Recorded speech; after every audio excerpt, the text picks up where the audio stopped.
Yeah. Incognito for the day. So you don't get to respond to me at the meeting. Meeting started, the neighborhood association meeting. Just as the first things first, introductory, my name is Danielle Logan and I'm the public information officer. Can't hear me.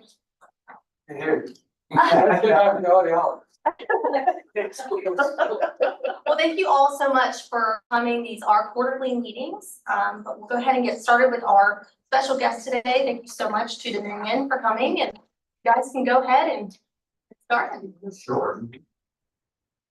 Need to quote up here. All right. Get to the starting place. Gonna be looking at this. Yes, we may want to. Quick spin. Swivel chair. You usually don't get any chairs to turn for me. Like the board, usually they just turn them. It's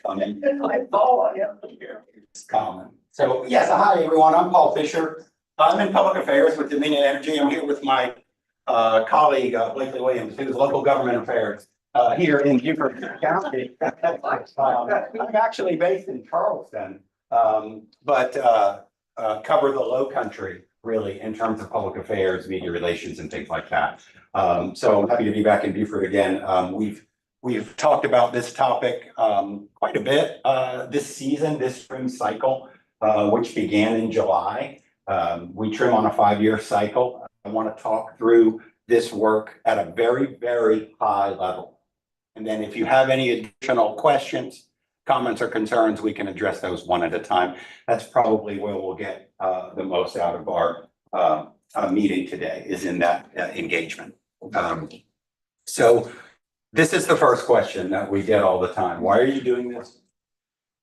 Why does it have to be what it is? Why does it look the way it is? Why do you do it when you do it? What's the point of doing it? And really, as I said, I'm going to keep it at a high level. It's not a complicated answer. So you don't mind moving forward for me. Here are our priorities as a company. It starts with safety, and make no mistake about it. The work that we do on a 5-year cycle for trimming is primarily about safety. It's also about the reliability and resiliency of our electric system. Reliability and resiliency are not really interchangeable. We can talk about that in a minute. They are kind of two different things. We have an obligation as a regulated utility in the state of South Carolina under the Public Service Commission to maintain safe and clear delivery of our electric system. That is exactly why we do what we do, and we'll talk a little bit more about how it's done. And of course, service is the third point. This goes down service in a couple of different ways, right? Service in terms of we're delivering that electric service to you. We want to make sure it's reliable and resilient, but also service in that we want to connect with our customers and engage with you wherever you are, and that's why we're here today. So let's start here. Why do we do it? This is a view from above. Does anybody recognize this? We recognize this as the eastern seaboard, correct? But can you take a look right here in this satellite image? Careful. Whoops, it's a touch screen. Could have brought a laser pointer lately. Right here is darkness. Illumination everywhere else in this view from space. This is a view of the eastern states immediately following Hurricane Helene. This is what it looked like from above. Let's take a look at it a little closer down to our level. This is what it looks like on the ground. This is what our employees are faced with following severe weather, following a summer thunderstorm, following a tropical storm, whether it brushes by the coast, whether it comes in the back door the way Hurricane Helene did, or whether it's direct hit like Hurricane Hugo. Raise your hand if you were in the country during Hurricane Hugo. I've got three sold to these three in the corner seats. No matter how it arrives, whether it's a tropical system, a tornado spawned by this is what it looks like on the ground. Trees on top of infrastructure, trees on top of poles that have broken and snapped, trees on top of energized lines that are now on the ground as a safety threat to both our employees, the community at large, public works, first responders, all of them, at risk from this. Let's go one step further. I want you to watch. Let's go back and start it again. This is a map of South Carolina. See how quickly it turned red? Now you're going to see those red dots disappear. They're slowly disappearing. Turned red really quick.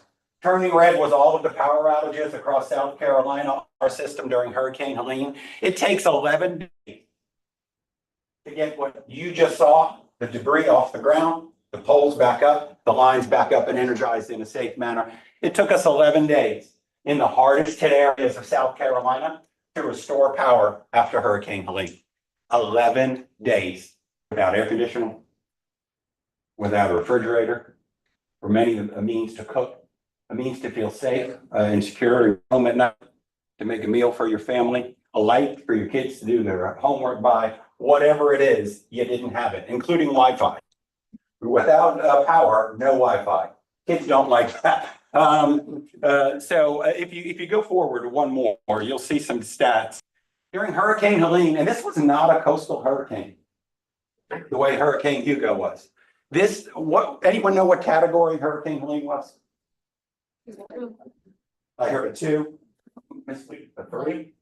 Hurricane Helene started as a category 4 on the Gulf Coast of Florida when it made landfall. Do you know what it was when it caused the greatest restoration and rebuild effort in the history of our company? More than 446,000 customers out. That's approximately half of all the customers we serve. Do you know what it was when it did that in South Carolina? It wasn't anything. It was a tropical storm.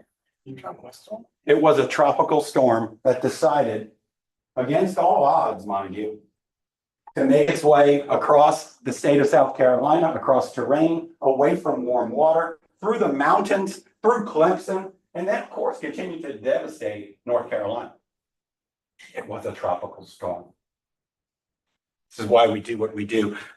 We had over 2,000 poles that needed replacing, 1,400 transformer, 8,000 miles of wire that had to be restrung across our service territory in South Carolina. And on the coast, it didn't feel like much trouble. On the coast, we kind of moved on from Hurricane Helene in a couple of days. The news cycle kind of let it go in the Beaufort and Savannah TV market, in the Charleston TV market. It kind of let it go. The Midlands saw some damage. And certainly the western portion of the state took 11 days to restore. Aiken, North Augusta, places like that.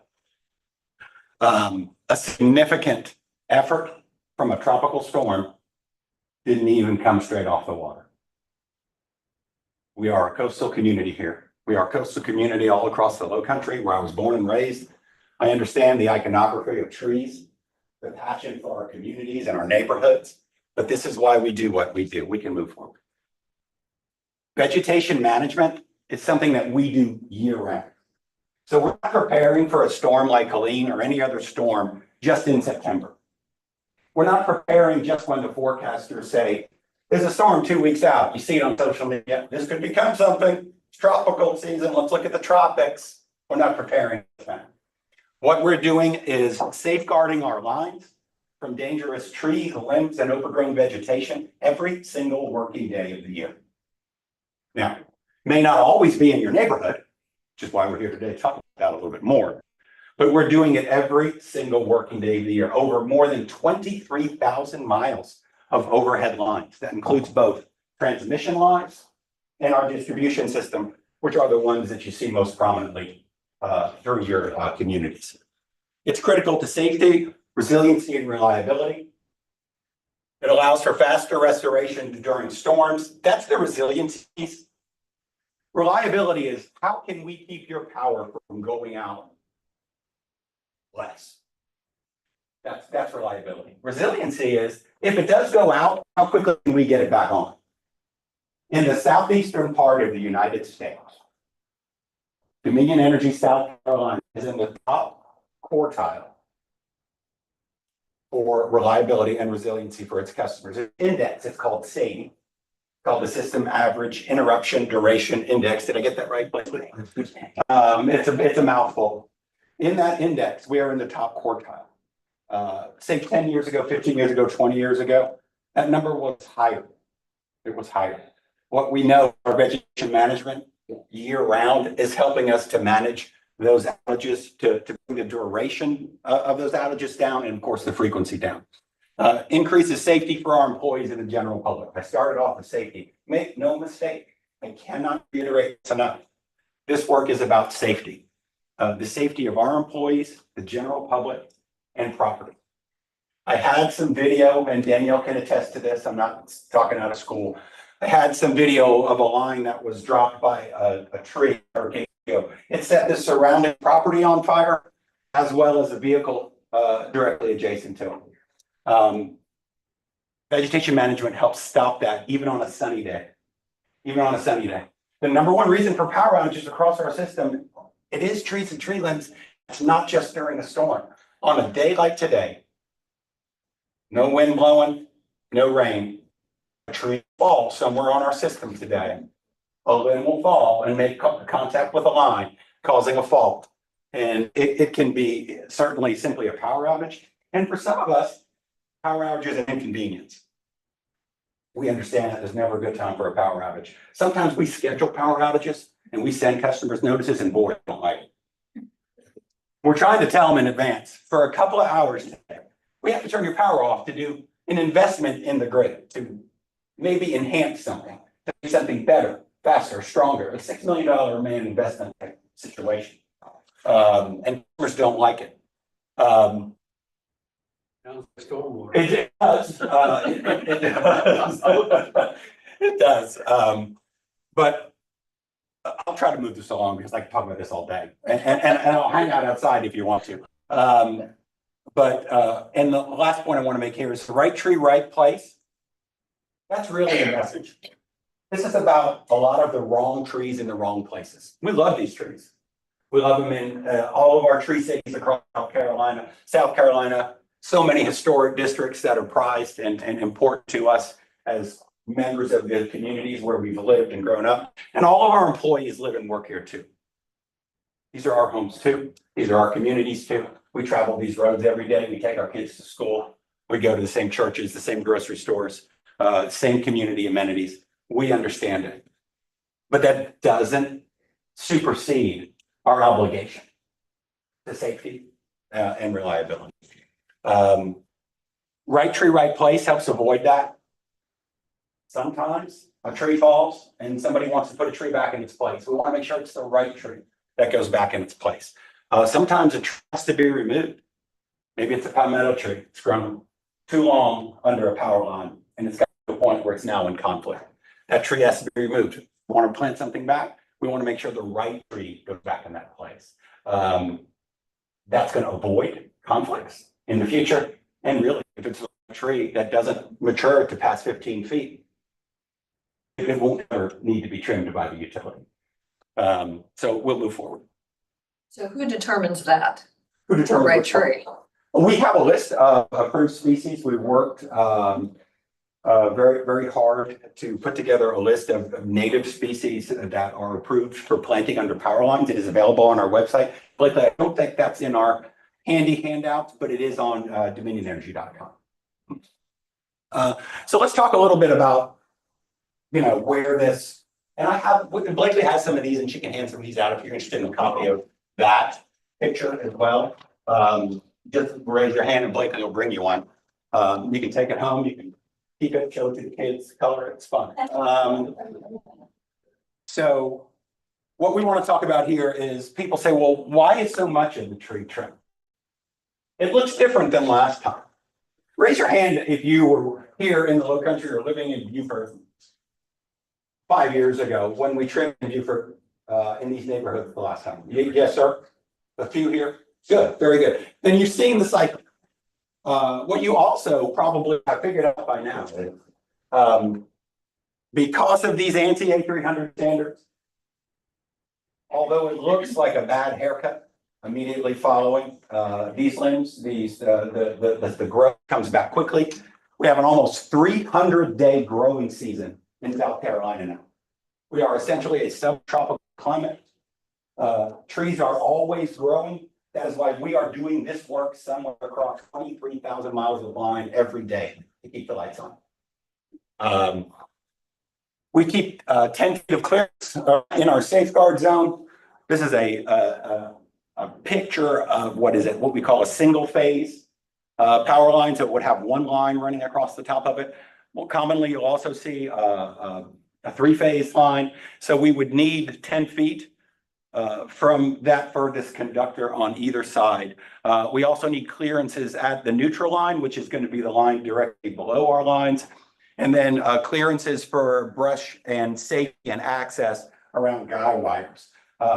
So there's also been a lot of conversation, and some of us in the room have already had this conversation together about other lines that are on the poles in the city of Beaufort and really in every municipality we serve. Those lines we do not trim for. Those lines are not energized. They're telecommunications lines, typically telephone, cable, fiber, right? They're not energized. They don't carry electricity. We don't trim for those. And you might see them growing into a branch over the years, and it's obvious the telecom companies don't trim it at all. So these are our clearances. Service lines are cleared for abrasion. So overhead service, there's always going to be a point where the line leaves the pole and comes straight to your weatherhead and into your meter can, right? To provide service into your breaker box and then power your home, right? So that line that connects the weatherhead and brings power down into the meter can, that's what we call a service line or secondary line. That line, we only trim if it's getting complete contact, rubbing. If they are in insulation, those lines are primary lines at the top or not. But we do trim if those are in contact or in jeopardy of being pulled down. So we usually ask that a customer call us. We'll come out and make it safe so we can take care of that line as well. So this is this bullet point I'd like to touch on for just a second. Certain conditions exist that include the clearances, such as parent limbs, leaders that are large. So what this means is we understand this work is a balance. Not every tree in every location with a specific distance from every line will measure exactly that after it's trimmed. We have certified line clearing specialists who are OSHA certified to work around energized lines. Any private arborist that you might hire who says they're happy to trim a tree in your yard near an energized line, I would stay away from it. If they're injured, what we have found historically is the judgments go against both the property owner and the utility. You have to be certified. It is illegal if you're not OSHA certified to trim trees within 10 feet of energized power lines. So this work is a balance. You may not be able to pull a tape every time and see 10. Sometimes you might see 8. And you say, well, what's up with that? Well, the cut was made for the health of the tree. Sometimes you might see 12. And you say, well, that's not 10, Paul. You said 10. Come here, I'm going to show you that's not. We'll go out to your yard and talk about it with you. But sometimes the cuts need to be made for the health of the tree. And that's the NCA 300 standard, which is approved by the Society of Arboriculture. And we'll get to that in just a second. So we'll move forward. I used a couple of pictures that we've seen lately in local media here in Beaufort to point out that trees are butchered, to point out that trees are assaulted, to point out that these trees are being devastated. Here we have the rendering from the International Society of Arboricultural Best Management Practices for Utility Pruning. This is not unique to Dominion. It was not unique to SCE&G. It is the same standard that every utility across the United States would use to clear around energized overhead lines. Does this look familiar? Does the V shape and this L shape, although I would have to flip it, does it look familiar? These are the standards that we use, that every utility uses to make sure that the trees remain healthy and that the canopies come back. Why do you want to destroy the canopy? People ask. 300-day growing season, South Carolina. That canopy, for all of you who raised your hand from 5 years ago, the canopy came back. It's going to come back again. Comes back every season. I've been with the company for more 5-year cycles than I'd like to admit in front of you today, including the neighborhood I grew up in, which is all overhead in the Low Country, down near Charleston, all overhead energized line. And the trees continue to come back. They continue to thrive. We just saw an unfortunate instance in Beaufort where a very iconic tree for you that had not been trimmed collapsed under the weight of itself. Collapsed under the weight of itself. That's what this supports. We are maintaining these assets in collaboration with our partners here at the city of Beaufort. This is maintenance on these assets. We do consider the trees to be an asset, the same as our infrastructure, which we are obligated to protect. Next. I'll mention, if you didn't get a chance to come to one of the workshops, raise your hand if you're at the workshop. And you too. Not as many hands as I'd like to have seen. We did a workshop in March. Before the work began, this 5-year cycle project in the municipal boundaries of Beaufort began in July. We did another workshop right at the early to mid part of July, right quickly. That one was also maybe a little more attended, but we did workshops in advance. I'll just reiterate that we communicate really throughout the year with our municipal partners. We communicate before any project begins, at the end of the year, or the beginning of subsequent year to talk about any project upcoming within the municipality boundaries. We also, Blakely's here, our operations team right here off of Robert Smalls Parkway, meeting constantly to make sure everyone's informed about the work that's being done. We do our outreach to customers in the form of things like a public workshop, maybe me speaking to a Rotary or a group of HOA members like today. But we also notify customers directly before work begins in their neighborhood. We also hear a lot. I didn't know y'all were coming. I didn't know what was going to happen. And maybe sometimes folks will leave for work at the beginning of a day or go take the kids to school. And then they pull back into their driveway and the street looks different. The street doesn't look the same. What happened? And then that creates an emotional response that we totally understand. We try to avoid that by the methods of communication we just talked about. The postcard that's going to come to you, the email that's going to come to you, letting you know we're going to start work in your community in the coming weeks. For those of you representing individual neighborhoods, raise your hand if the work's already begun in your neighborhood. Just a couple. So we've got a project ahead of us that we'll be working, correct me, Blakely, through the fall. But we're also going to have other projects within the municipal boundaries where we'll probably be working. I think I saw a truck right down the street from City Hall when I came in this morning. We're going to be working really throughout the rest of the year. Like I said, this work is going on every day of the year. It's just not always in your individual neighborhood or right in front of your driveway. I'm going to stop talking so you can ask me a question, and if I can answer it, I will. If I can't, I will find someone who can. I cannot. I'm sorry. Those are Dominion tree cutters, those are contract. They are contract. Are they, what kind of qualifications do they have to be They out are line clearance, certified specialists, OSHA certified, to work within the boundaries of 10 foot of energized lines. They are supervised by arborists, including ours. The city staff, varies from municipality to municipality, but also arborists that work on that contract crew. are they trained in the, what was the standard? Yes. And I have full brochures on the ISA standard that you and Blakely has them, and y'all can take them on the way out. But these contractors know what those standards are. And again, that's why you're going to see it might look different this time than it did last time, even in your own neighborhood, even on the same tree, because they're dealing with a really wide variety of variables from tree to tree, from street to street. They have access concerns. They have to stay safe. We don't cut your power off to trim these lines Be a lot easier for us if we did. You know, they're working around hotlines, making sure that they're stay alive, taking the health of that tree into consideration in the cuts that they're making, that we're not leaving stubs. Sometimes they might have to leave it, sometimes, let me. Then we can do that. Sometimes they might have to, leave a stub, because of angle, access, cars on the street, or, there's a variety of reasons.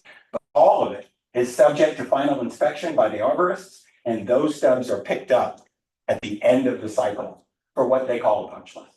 They have a punch list. So somebody's supposed to come through and see what They will indeed, 100%. That is every project. how long after they finished your particular street does it take, or is it? It's gonna be after the entire project.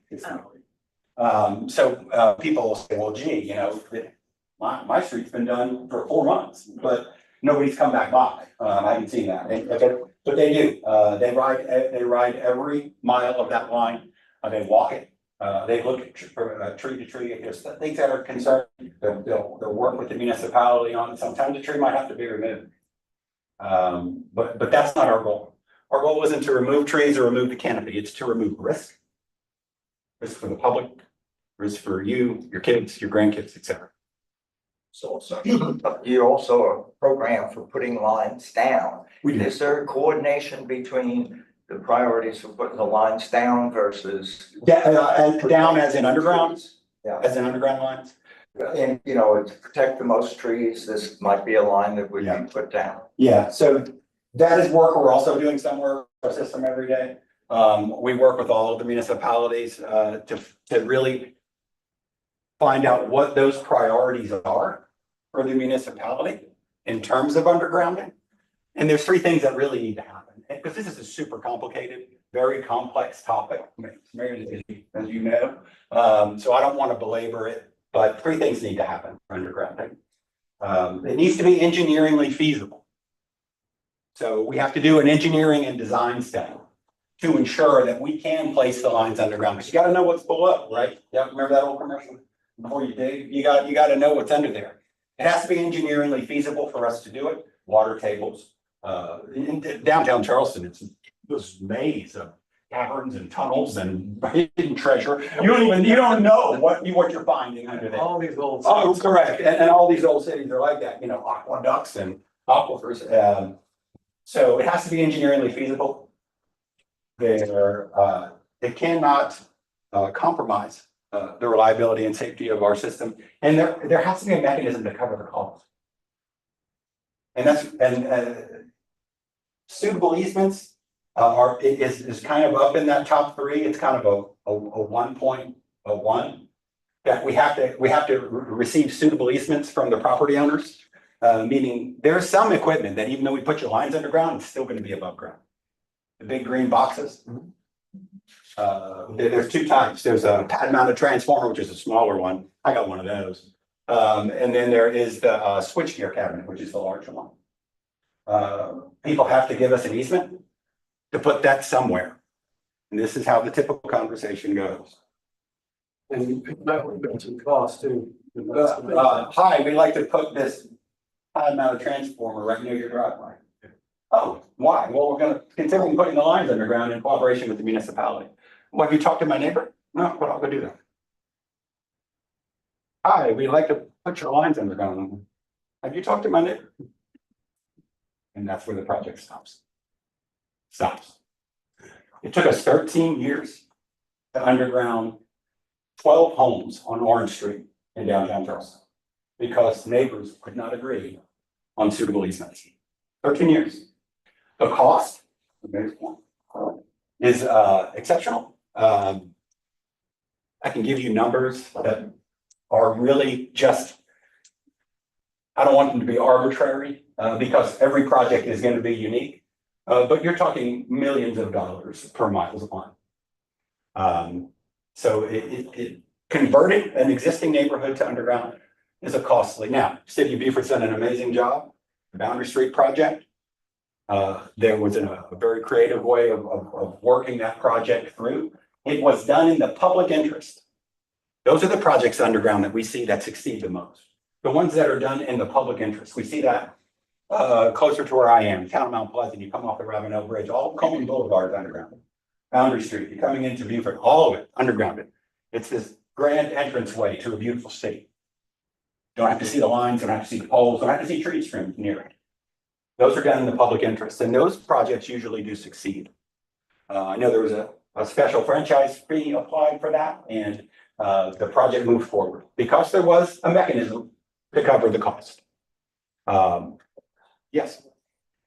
I was thinking about the second or third photograph that you showed with the pine tree that was on the lines. It seems to, I'm not gonna tell you how old I am, but I've been through a lot of hurricanes. And it seems like the pine trees are the ones that cause a lot of damage because they just snap off. So, okay, I've got a yard and I've got a pine tree 30 feet into my yard, but the pine tree is 60 feet tall. Now, it seems like that's gonna cause more damage than an oak tree that is close to under the lines, because they don't fall as much. So what happens with that pine tree that's really gonna cause the most damage to the lines, potentially? We're seeing more and more, and a lot of what we're dealing with in the low country along the coast are the unintended consequences of beautification programs post-hurricane. A lot of what we're dealing with now in terms of oak trees that are in city streets and streetscapes and rights of way, along sidewalks, planted right under the line. Palmetto trees in the same spaces, right under the line. Those were really done for beautification purposes after every single thing that was growing and beautiful in the coast was on the ground in 1989. So we're dealing with a lot of that. And what we're also seeing with those oak trees is, and this was a point I meant to make earlier, trees are rated by our arborists as, good, fair, and poor. There's a very, very few trees that are in the good category, because in fair, you're gonna have some disease, some decay, some storm damage, a need for the tree to be maintained in a way that often there aren't resources to do. So the tree continues to decay, the tree continues to decline. And what we're seeing is that just over time, everything has a finite cycle of life. They continue to fall. What you're talking about, that pine tree that's 30 feet off, we call that a danger tree. It's outside of the right of way, so it's not in necessarily in our purview of what we're doing on this 5-year cycle outside of the right of way, but it can certainly fall in and collapse infrastructure. Sometimes we do work with customers on danger trees like that if they reach out to us. See, I always thought it would be a good idea for insurance companies to split the cost of a homeowner that wanted to cut the tree down. Because if the tree falls on their house, it's gonna cost the insurance company a whole lot more money than if they'd split the cost of getting the pine tree down. I can't get an insurance person on the phone if there is a problem. I find that to be difficult sometimes in my neck of the woods. But yes, you're right. That would be a benefit. But I think what we're seeing at the bottom line of all of this is these trees, more and more large trees, grand trees, oaks that have stood for countless years are just collapsing. They're collapsing on a sunny day on Rutledge Avenue. They're collapsing in the form of the witness tree, et cetera. You mentioned, and I'm kind of looking at the long scale since I just saw your people working on Palmetto, which is my neighborhood. Yes. You mentioned a punch list when this whole thing is over. However, I'm looking at, if I have a house built, as the owner, I'm gonna have a more wary eye than the contractor who's looking at it. So if one of my neighbors says, oh, there's a stub cut or there's something we're concerned with, is there a number they can call to say when this is, so what would that be? And who should they reach out to say, please put us on that punch list to come look at this tree and look at this cut? It's on our website, but it's 1-800-251-7234. I can give it to you afterwards. Okay. We can write it down on write it on my business card. You can also create a work order simply without even talking to a customer service rep, just by doing it in our online self-service platform. You can press 1 to do this and press 2 for a tree inquiry. And then what happens is our arborist local to the community will get that service order. They'll reach out to you to schedule a time. They'll come right to your home, right to your driveway to talk through your concerns. Okay. Yes, sir. You confirmed something for me, and that is, it's my understanding that you own poles that are out there, but you lend your pole to the different utilities. And so many of them, I just thought of a couple of Comcast, CenturyLink, Charter, and Hargrave. Old lines, you know.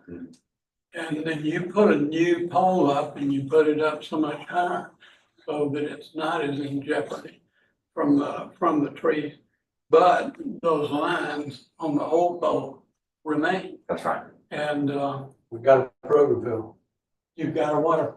We're working on the secondary poles. We are indeed. We're working very collaboratively with the city of Beaufort and really all the municipalities to serve on this issue.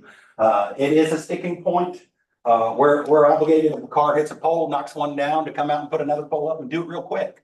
But we cannot remove what we call the stub of that old pole that might be damaged or decayed until the telecommunication lines are removed from it. We do notify them immediately to that we have removed our facilities and we're asking them to do the same. There is not the same sense of urgency there always. It's probably a good way to put it. We have They're done, bankrupt. we've done, Some of them are- we've done a recent audit of the municipal boundaries. Our operations team has done a good job of that, right, Blakely? We've worked with getting that information back to the city so that they can reach out again to the owners of these lines and we can continue to press the issue as well. And there's a dedicated crew right now removing abandoned poles. That's right. So we have identified the ones that can be removed and are currently removing them today Yeah, the city has an ordinance. in the to do city. that. Yes. That's right. In partnership with the city, we've identified those that can be removed and they're being removed right now. And they are being removed by SCG, Dominion.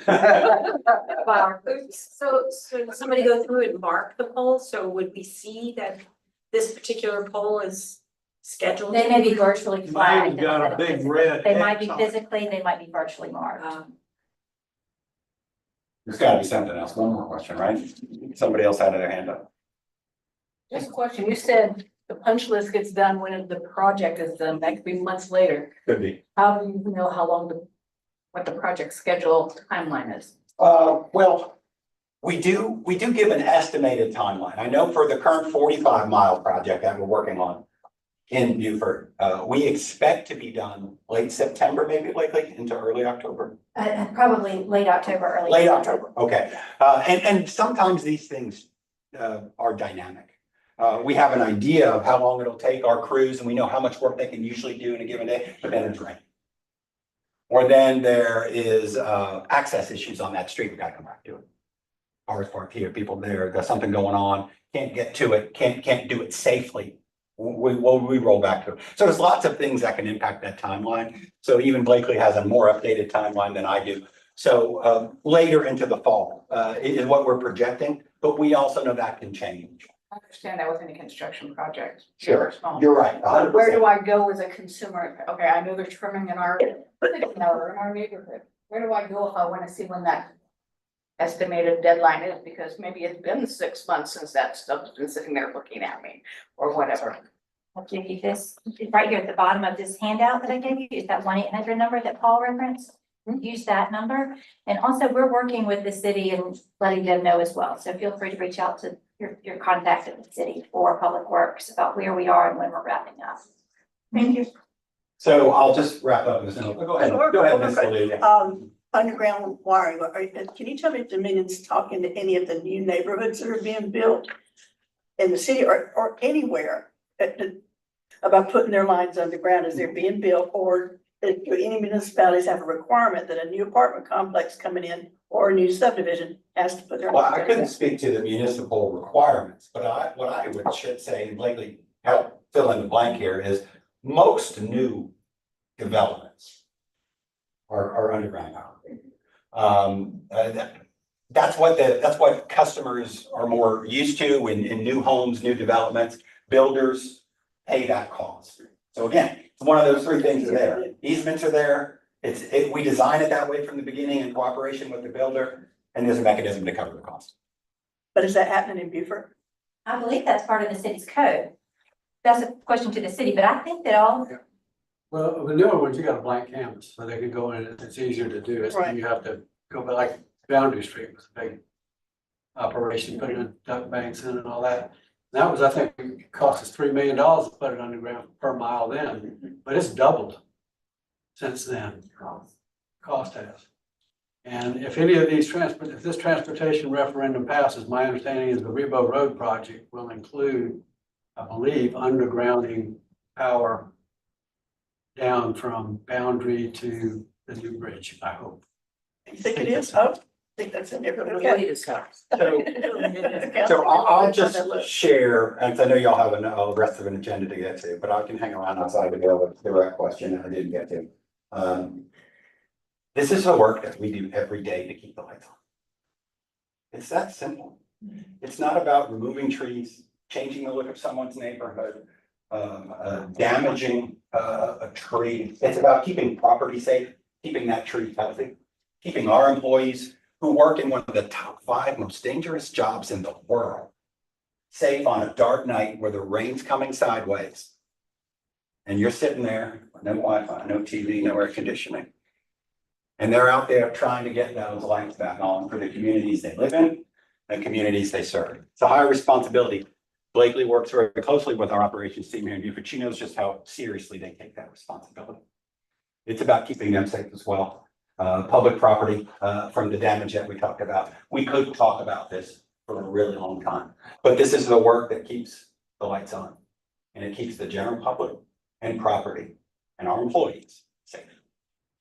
You know what I think would help a lot is when you come into a neighborhood, you take a picture of a tree that's been trimmed, and then you take a picture of the same tree 4 or 5 years later. Yes. Because people cannot see that. We have those photos, and in fact, we've talked to the city staff about that and have gone through that, right, Blakely? But you can find that on Google Earth. So all you gotta do is go back and you can see the tree right after it was cut, and then you can see just how quickly those same branches have spawned back. And what honestly happens is we go back to the same cuts every year.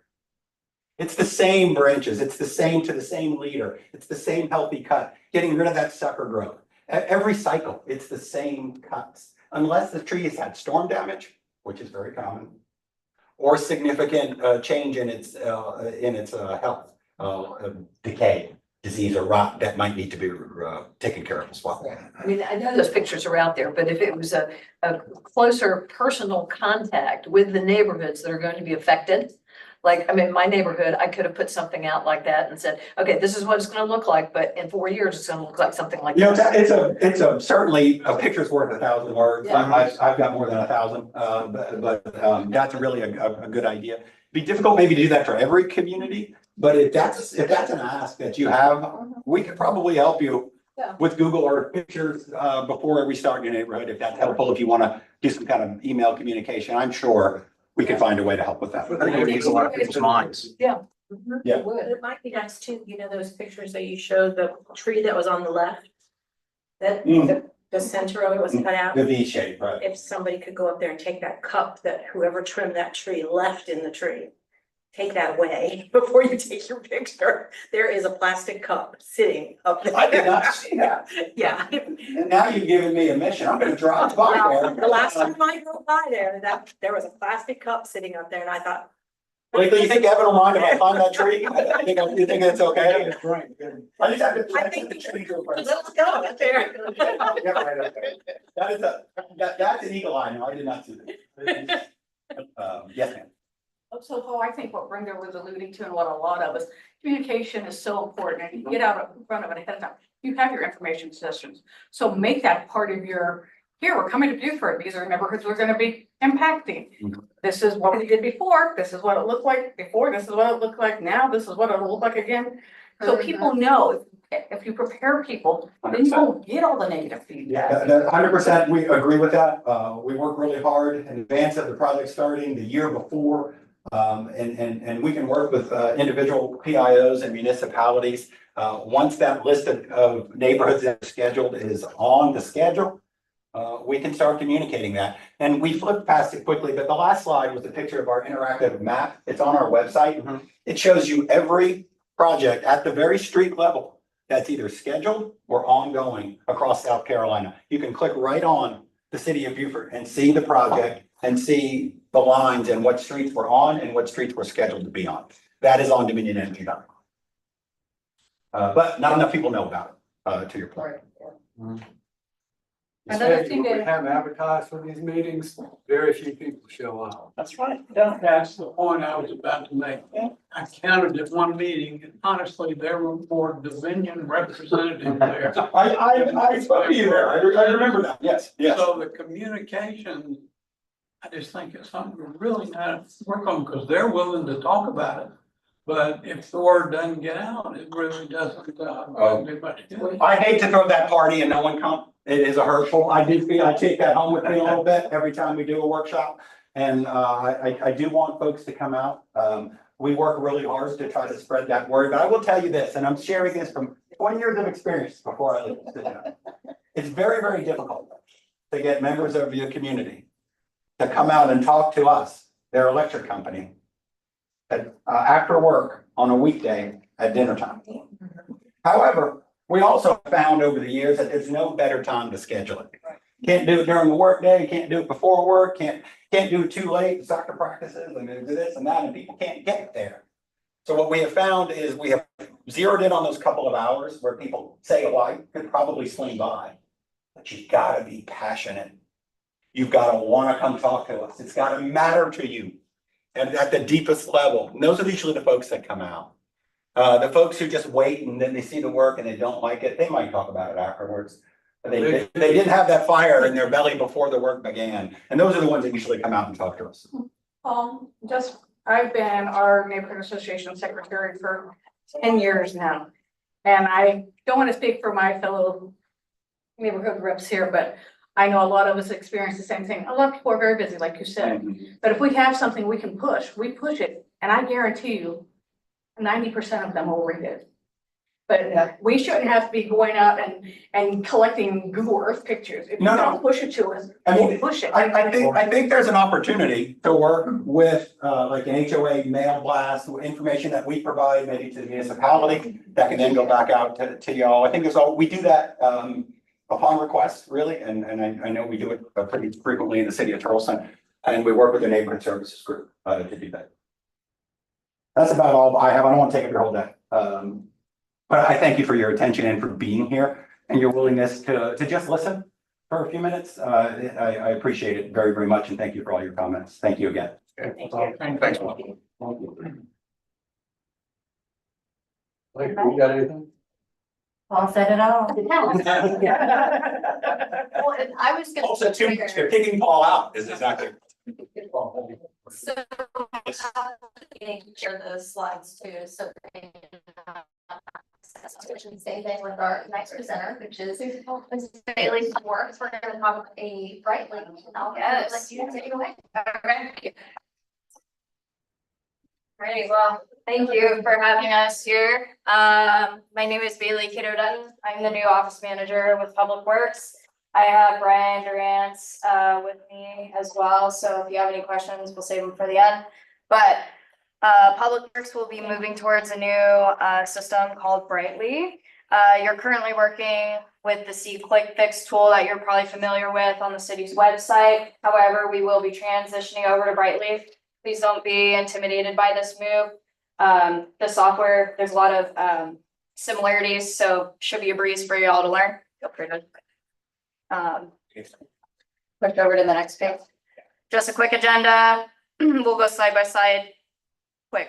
Quick and easy. All right, so what is Brightly? It is an asset management software to help create more transparency with our work orders and projects.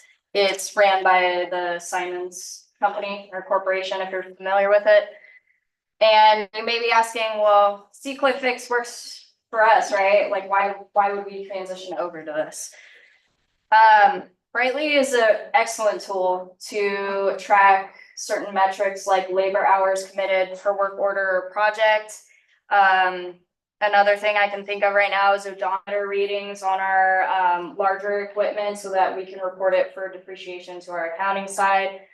SeeClickFix doesn't have this capability, so that is why we've decided to move over to the Brightly system, and that might help us down the road with, you know, certain reporting projects for fiscal budgeting and everything else, right?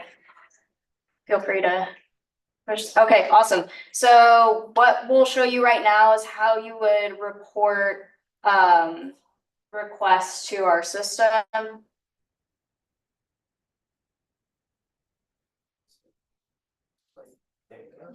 There you go.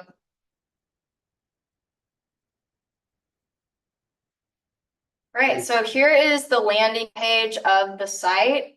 As you can see, it shows up like a map similar to SeeClickFix. You can create specific orders and see the life cycle of how they're approved and everything else. Or you can submit your request anonymously if you just want to submit something quick like, hey, there's a branch blocking the sidewalk. We'll be showing that today in the demo as an anonymous report. Do you want me to? Yeah.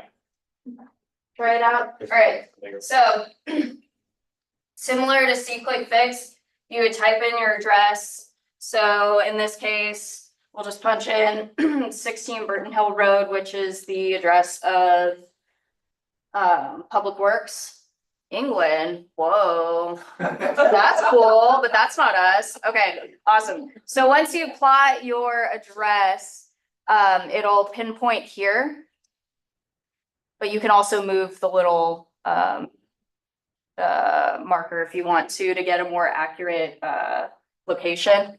So once we have our location selected, we'll hit the blue create work request.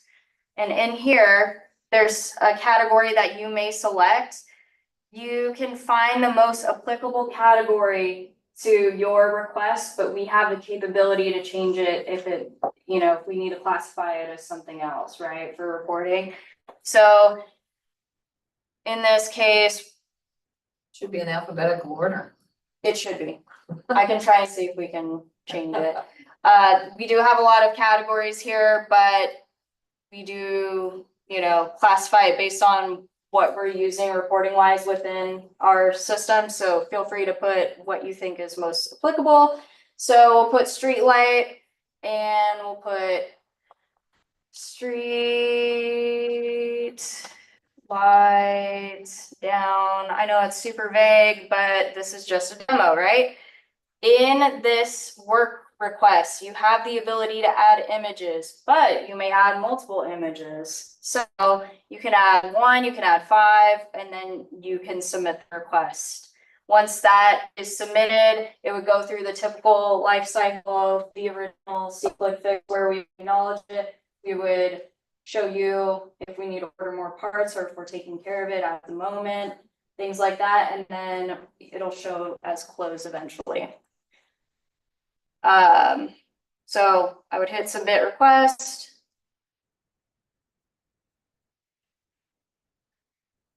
Your request has been submitted successfully. It's been routed to the appropriate person and you have a request number.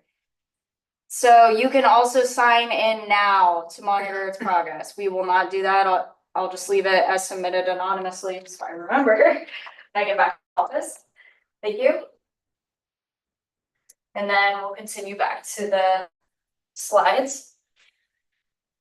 But as discussed, you can create an account or you can submit anonymously. I want that just so you're aware of that. I know, sorry.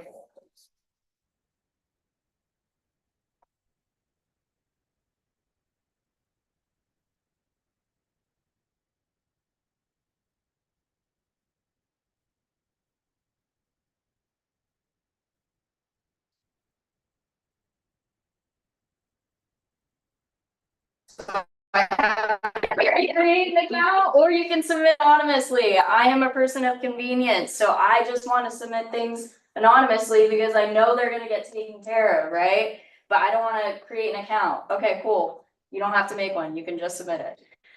Okay, moving on. How to add an app to your home screen. So, unfortunately, we don't have an app that was assigned to us from Simons for this. However, there is a workaround where you can add this to your phone's home screen. If you want to scroll forward. So if you were to pull up that link that we just accessed on here, you would go on your Safari or Chrome, you would hit share, And then you have the capability on this drop down where you can add it to your home screen. And it'll show what it would look like when it would be added here. And then if you scroll over one more time, it will show as an app, pseudo app, as I like to say, right here. If you need help doing this, we can try doing it right now, or feel free to give me a call when you have access to these slides that Danielle said she was gonna send out, and I'd be more than happy to walk through over the phone or in person. If Yeah. somebody wanted to reach you, how do we reach you? What's your number? That is an excellent question. Let me hand my work card to you. I started 6 months ago, so I'm still learning my office number. That's okay. And welcome. Yeah. Okay, excellent. Let me see if I have them. They might be in my other bag. There we go. Thank you, Nathaniel. Of course. And welcome aboard. Thank you, thank you. Did y'all have any questions about the Brightly work order system? Sure. So when is it gonna change over? Excellent question. We're hoping to transition within the next couple of weeks. But we'll probably have a publication from your side going out and we'll implement that. It's basically just a turnover of the link on the main webpage. But we are, just to give you a little bit of insight with our team, we've already started the transition into it. So our public works team is pretty well educated on how to use the system. So C-Click Fix is wonderful. it's great. Yeah. It's awesome. I just wish it had the KPI reporting tools, because I think it's important for not only the citizens to see how much we may be dedicating to a project, but I want to have the guys be able to see their commitment, and seeing what they're capable of doing on a regular project and, all that too. Yeah, I've used it a lot and Yeah. not a lot, but numerous times. Yeah. The response is sometimes the same day. Excellent, Of getting somebody out there to take care of whatever it was. excellent. So, I'm happy to hear that. Really Thank you. happy. Thank you. Well, C-Click Fix basically cease to exist when this one goes live. Yeah. Yeah. And what about requests that are in C-Click Fix that aren't completed yet? Great question. For the most part, we will be closing out all of them. If there are extended projects, we will just transition them over, but they'll have the same time metrics and everything, so it's not created as a new, how do I put this? We want it to have the same date as what it was when it was created and everything, so we ensure that there's enough Right, so- transparency and everything, so Take care of the continuity. yes, yes. So if I'm not an anonymous, if I have my account and I'm tracking my whatever order I put in. Yeah. How will you send me the new number so I can track it in the new system? Oh yeah, when you have it created, when you have the new work order created on your account, you'll be able to get updates of where it is on the process, and you'll have that request number. But if my work order is in C-Click Fix, now C-Click Oh, I see. died. I see. I see. That is a great question. I'll need to look into that and then I can get back to you. But So you have my card, so feel free to call. It sounds like there won't be any archiving of C-Click Fix. Even if it's done, that won't archive into this platform unless It will not. you manually put it there. It will not, but we do have those records if we need them for any reason. But yes, correct. Can I say something totally unrelated?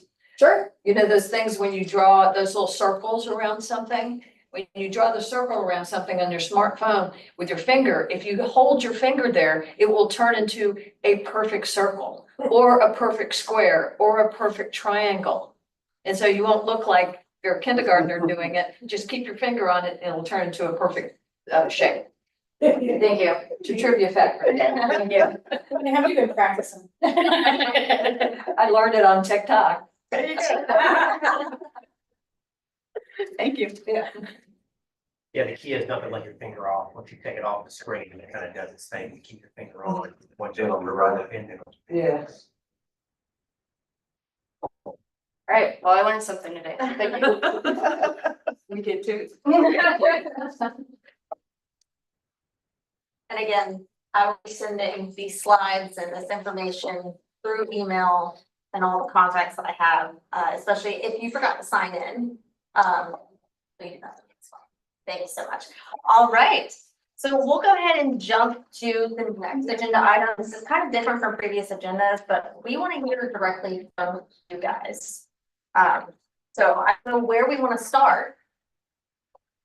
In the email, I also kind of mentioned if you guys could talk to your residents in your neighborhood, see what their kind of concerns are, anything that they want to highlight or talk about, they can as well. So we'll start down here with you.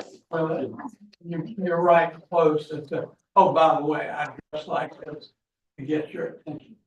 But I look like the mayor. Same name. Exactly. You guys communicated this morning, what you were wearing. No, he's my doppelganger. Bill Hodges from 100 Pines. And all I would say is we did not have a communication network in our neighborhood at all.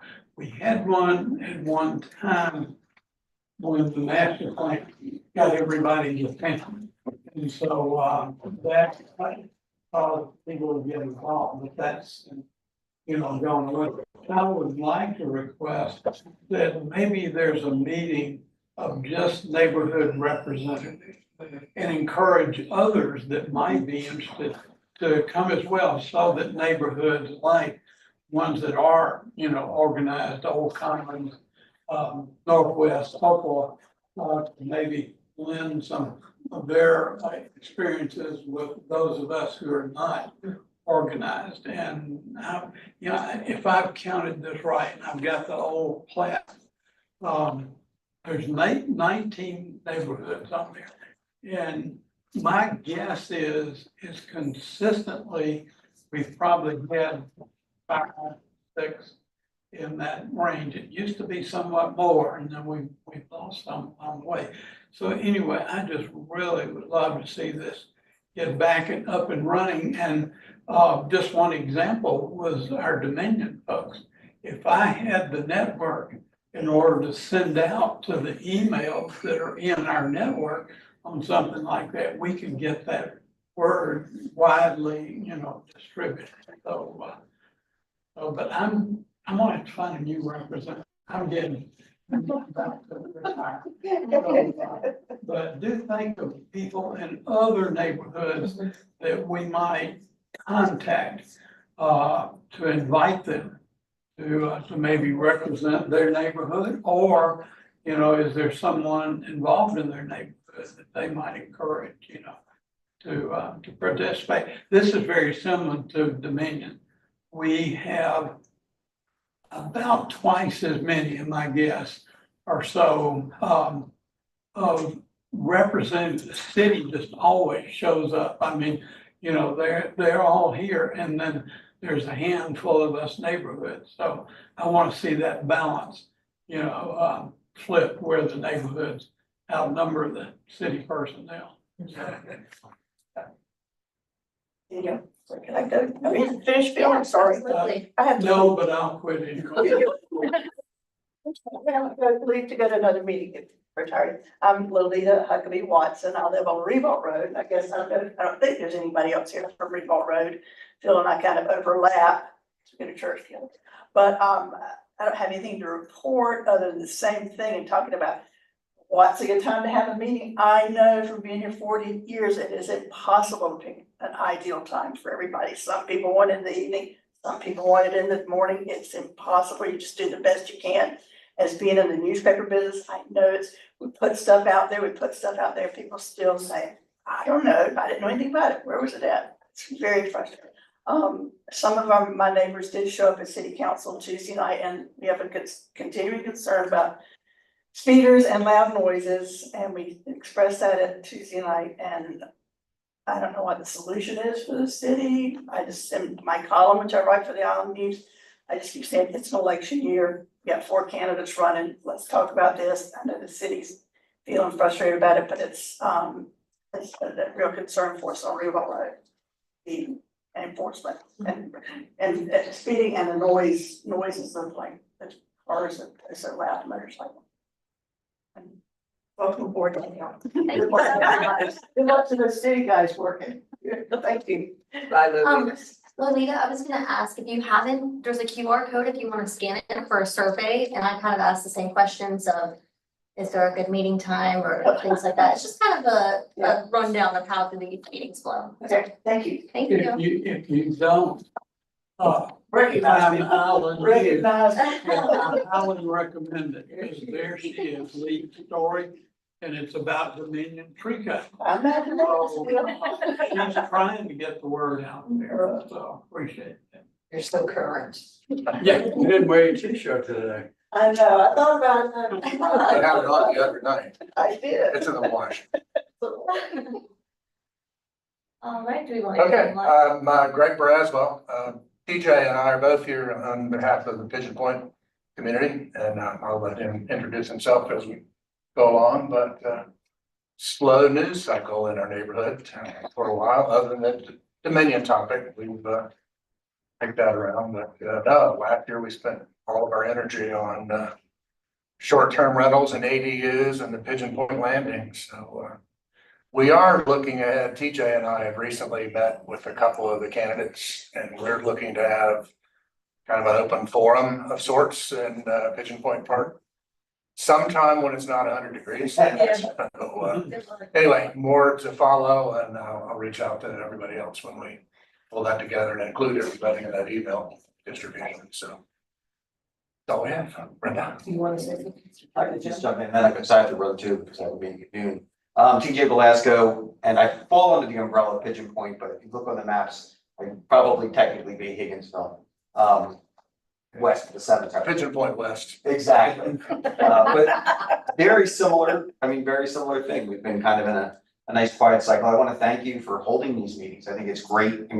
Obviously it would be nice if more people would come, but it's great that we have a chance to touch base. Right now, I'll be reporting back because Dominion is on my street, like they are right now working through our neighborhood. So having the number to contact is a great thing. Thank you guys so much. Okay, Sorry, I didn't want to interrupt, be able to distribute this information that we kind of, talked about today with Dominion, and hopefully that'll help too. I'm from the Point neighborhood, and I agree with you about a communication network, Phil number 2, communications network. Luckily in my neighborhood, I've got a directory with every person, their email, their phone number, and who lives in the house. And so we have a great communication system. One thing I would like from this group of the neighborhoods, I'd like to for us to share our emails with each other. I've got Peggy's and I've got Dan's because of lost animals, because we're close together. But it would be nice if we could communicate among all of us. So maybe if you don't mind, Danielle can type up the emails and share them with us. So that would be good. In our neighborhood, we did the short-term rentals. Luckily, that's over. We just got, I don't know if some of you remember when we were going to have that big pump station and those buildings and all of that kind of stuff. Well, that is over now. It was solved last week. You know what they did? They took an existing concrete structure and just cut a bigger hole in it.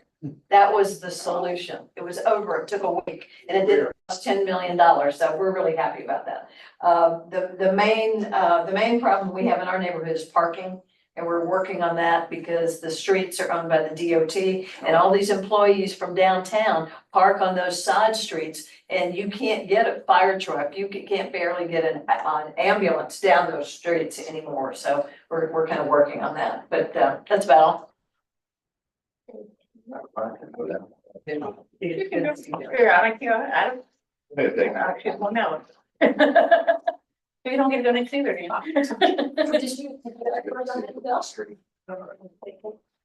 No, Can you please introduce yourself? I'm Kay Merrill. Oh, beautiful. All right. Pigeon Point. Yeah. It's taking too But I'm much. not the rep. I'm just listening. I'm just listening. I'm Pigeon Point also, Ruth Massel. What's your name? Ruth Massel. They're alternate, right? No problem. We love that. Okay, good. Okay, I'm Tim Blackman. I'm from the Northwest Quadrant. which is between Pigeon Point and the Point and Old Commons. We're in the middle of the city. And so a lot of the things that we deal with, everybody else has had problems with speeding. She left, didn't she? But we think we were pretty effective in getting the city and the state representative to back our plea about speeding. Because the Point had, I think, 25 miles per hour. Duke Street had 30 on one end, 25 on the other end. So people didn't know what the speed was in downtown. So with the mayor's help, with the city manager's help, and the state rep, we got the state to agree that the whole of the central city should be one speed limit and 25 miles an hour. Enforcement is a different issue. And we, at our meetings, we meet once a month. Where we meet on the fourth Thursday of each month. We have a set of bylaws which I can share with anybody who wants to contact me. And if you want my contacts, I'll gladly give them to you after the meeting. We formalized about 7 years ago, I think, about 7 years ago. We had a lot of advice from Old Common because they were probably the oldest neighborhood. We're the oldest. Yeah. And we meet jointly with them twice a year. We also have, we actually meet with them every time either of us meet, and they meet the third Thursday. Correct. And we try to keep that system going so that we don't conflict with each other and we can share meetings. Other things that we've dealt with was there is a big ditch in the middle of Duke Street between, we call it the Duke Street Tunnel or something or other. But it was promised 17 years ago, oh, more than that now, I think 20 now. That they would be fixed and that it would be landscaped and there would be parking and there'd be sidewalks. Because Duke Street comes down Bladen and then stops. That process has now come to the point where we pushed, the neighbors pushed, the city recognized that they had made a promise and hadn't kept it. And now there's a contract after 2 years, I guess, of us working on it, Yeah. right? There's a contract and they're starting to work on it, actual work. You can see them yesterday, there were about 12 workers out there on site. So an issue like that might come up at Pigeon Point. It could come up in Higginsville. It can come up at any part of the city. We haven't dealt with the tree issue head on, but we've done it mostly with individuals. We take the information. Peggy sends out an email. Stacy, who's online, sends out an email to all our email addresses. We have a newsletter that goes out,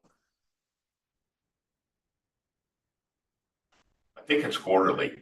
Yeah, that does a. Is it quarterly? Yeah. And it's a paper newsletter, and we deliver that to every house 4 times a year. And we put in it highlights of people in our neighborhood, like a biography of somebody with their picture.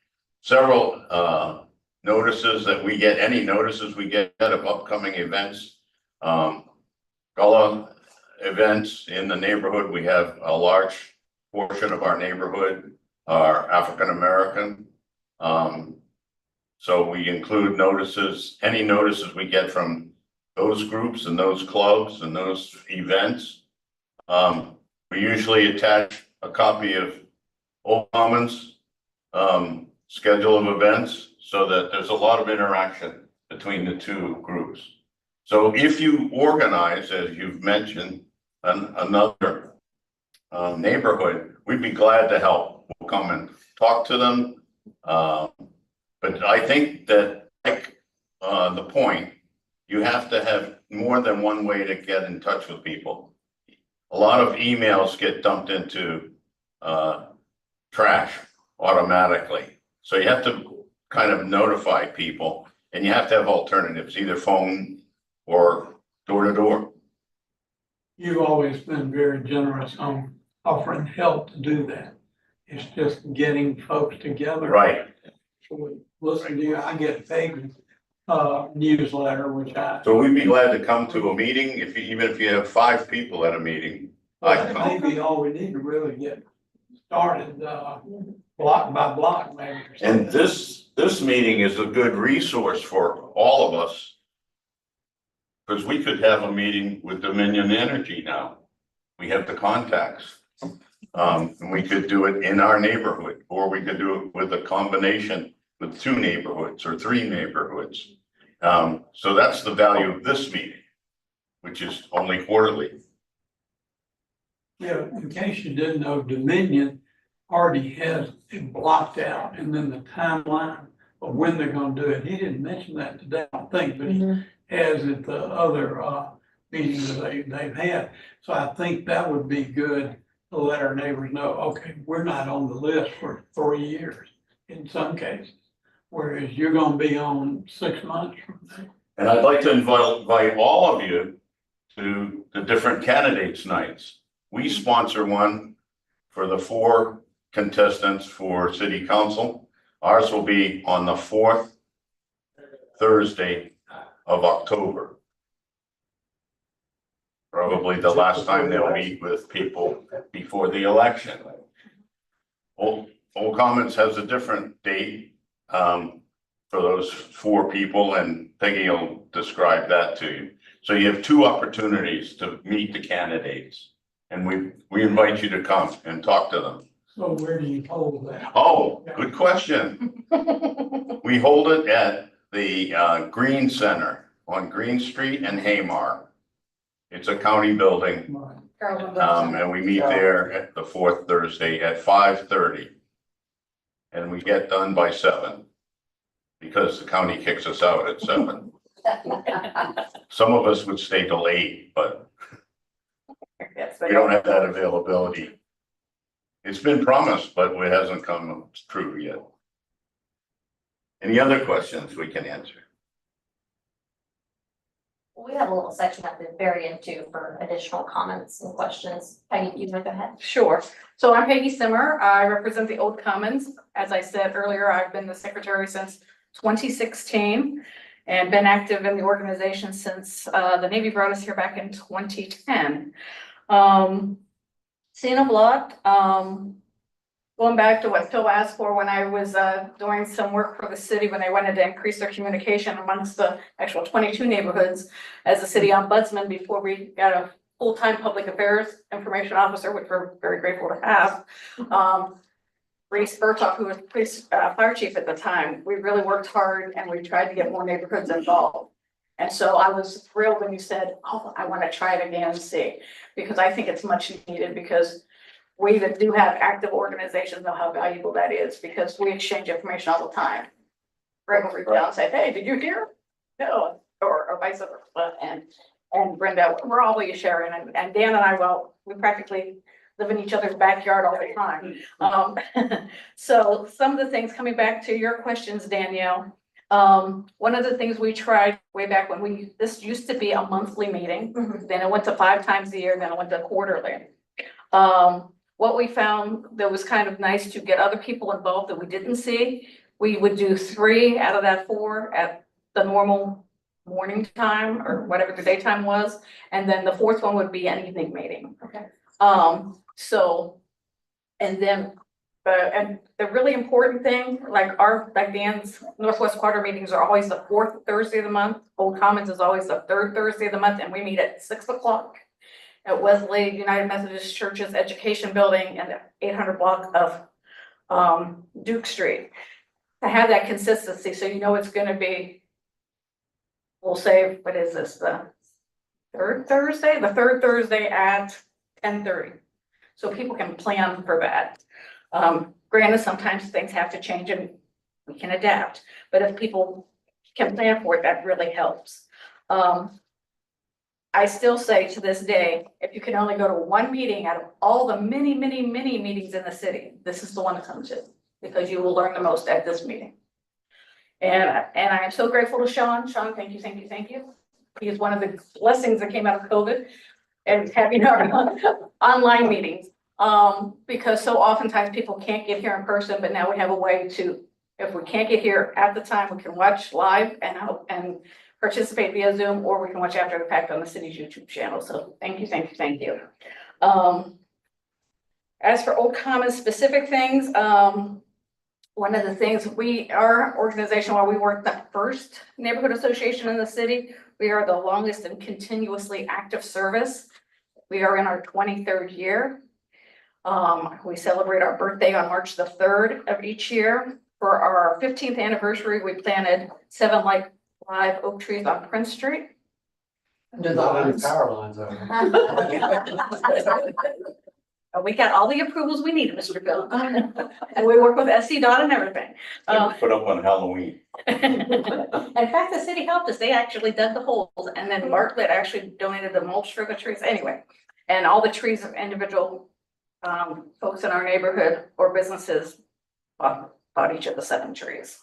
So anyway, and we work a lot with the Sons of Beaufort. They have that's a historically Black Masonic Lodge and the Old Commons neighborhood. We with HBF, Historic Beaufort Foundation, helped them restore their lodge some years ago. They often provide the food for our anniversary celebrations. They'll do a cookout or a little country boil. And we only have big celebrations every 5 years. So for our 20th, we didn't want to just celebrate the Old Commons. We wanted to give back. So we started an annual day of service. And that year we helped one neighbor in our neighborhood. I am happy to say we just had our 4th annual day of service. Now Northwest Quadrant and Senate with us every year. Love Beaufort at St. Helena Anglican is in it with us all the time. And we've gone from one project. For the first 2 years, we did 3 projects last year. This year we did 5 projects on the day of service. And the part that I'm really excited about is that while we have our annual days of service, things continue to happen throughout the year. So in fact, Love Beaufort has their next day of service coming up this Saturday from 8:30 to noon. So it's really exciting to me. So it's all about helping our neighbors, So. Can I interrupt a minute? It's a neighbor to neighbor service that we do. Anything that people can do physically, they go, we set up, get permission from the owner. They might have a railing that needs replacing. They might have paint that needs doing, anything we can physically do. Some of us are older, some of us are younger. Sometimes people just contribute money. Sometimes they contribute food. One lady is particularly good cook, by the way. And that's what her contribution is. And it's a gathering of neighbors right now from these 2 neighborhoods, or sometimes we get people from the Point coming too. We try to notify people ahead of time, give them plenty of notice. And it's usually on a Saturday morning. And you get there, go for about 4 hours, 3 or 4 hours on a Saturday. We all gather and help somebody who can't do it themselves. So it's a neighbor to neighbor thing. It really is. And with me and my mobility issues, I run the hydration and snack team.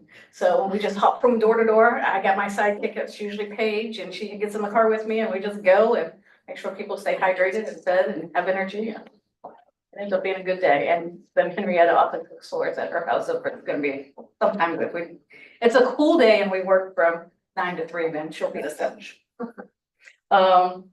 As in terms of projects, what everybody knows about drainage projects, Phil and Eric. We're happy to see the progress with King Street project when it came into the Old Commons. I will say the city-run stormwater drainage project has gone much more smoothly than the state-run project by SCORE, which is literally surrounding my house with the downtown drainage project. We lost driveway access on February 16th. They told us it would be 2 weeks. Y'all know what the calendar date is, right? It's been more than 6 months. And I could go on and on, but we won't talk about that anymore. But we did have some concerns raised, and Eric made my people very happy because we saw all these roadwork detour signs popping up in the old commons. It's just for paving. It happens in a day, but the signs go up for eternity whenever they know they're coming or learn that they're gonna be working in Beaufort. So that at least put our folks' minds at ease. And here's four announcements. Our first Old Commons meeting will be Thursday, September the 17th at 6 p.m. Everybody is invited. Our meetings are always open to anyone. And as Phil alluded to, many of you that don't live in the Northwest Quadrant or Old Commons get my emails. I probably have about 400 people on my email stream for the Old Commons. And it's just news. It's not always, you get Old Commons related stuff, but it's much broader than that. What's going on in the greater Beaufort area and things like that. Things you might have no idea existed. We will be having our city council candidate forum that night. In October at our third Thursday meeting right now, we're planning to have State House representatives from District 124, that's Shannon Erickson district currently. And we also do county council candidates that night. But I believe, and that would be just for District 2, 3, and York is not up for election this year. His city is not, but David Bartholomew's is, and I believe David's running unopposed, so. But we'll see if he still wants to come out and chat, and we do an ice cream social with that one. Our meeting's a little bit longer. Our meetings generally go from 6 to 7 or 7:15. That one goes from 6 to 8 because we do an ice cream social ahead of, at the beginning of the meeting. We invite the city council candidates to come back out so we have a chance to mingle and get to know them a little bit better. And especially that'll be really important this year since we have 3 new kids on the block that most people probably don't know really well. And of course, Councilman Scaletti is running again as well. And so we're happy to have all of them out. Monday, September 21st, coming back with we're all about connecting and working together and making our communities better. St. Helena's and Northwest Quadrant and us have, St. Helena started it and Northwest Quadrant and Old Commons got on board. They do a long table quarterly. It's basically a neighborhood potluck. And it rotates in the city block.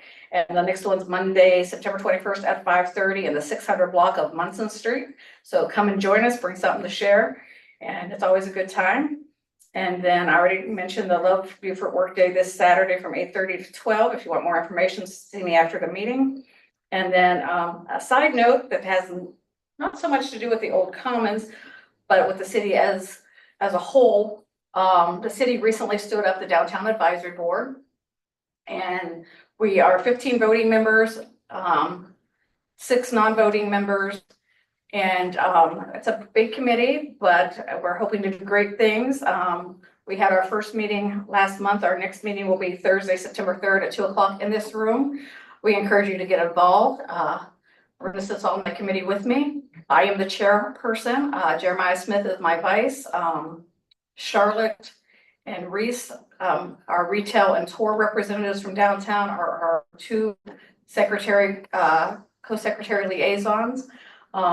So we're really excited to see what we can do. And right now, Jeremiah and I are meeting with our elected officials and our city manager, assistant city manager, and our 6 non-voting members of the committee, because I've already put it out to the committee to see what their priorities are. So we're really trying to see where we start, where we go, and how much we can get accomplished. And one of the first things we've done, we worked with downtown operations they're working on getting nicer, more inviting signs for the no trespassing signs at the promenade.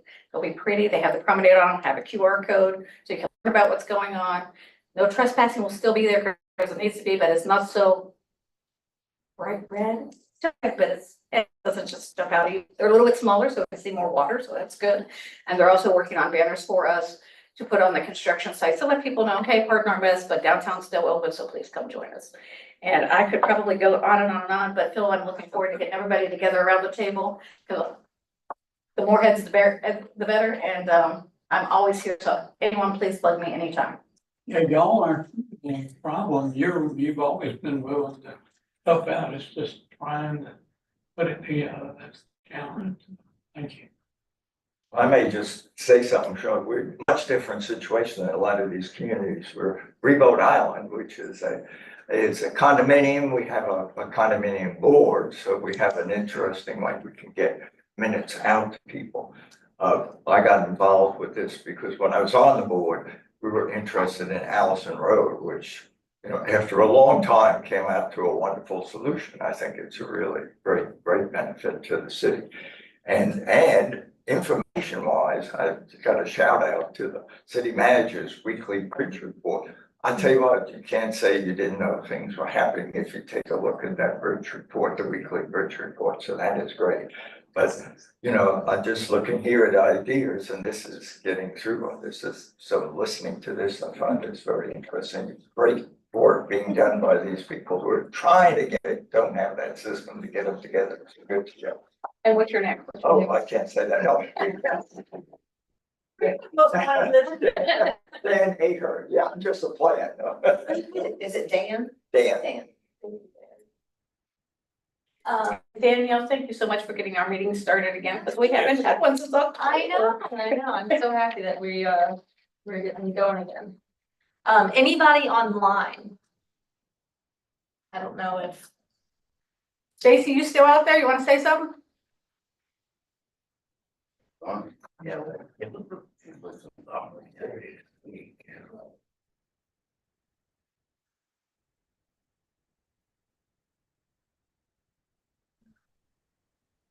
Oh, she got her hand raised. Guys, can you hear me? I can, yes. Hey, thanks so much for having us. And this was great. I've been missing these meetings, so really appreciate all the information. And how you doing, Mr. Ahern? I'm very. Where's he? Well, good, Bob. Where's funding from? He's Bundy, here, he's company management. Bundy Property Bam. management. Property management. Oh, okay. Bob, what neighborhood do you reside in? So I am a community manager. I actually manage Dan's community, Rebo Island, that he was just referring to.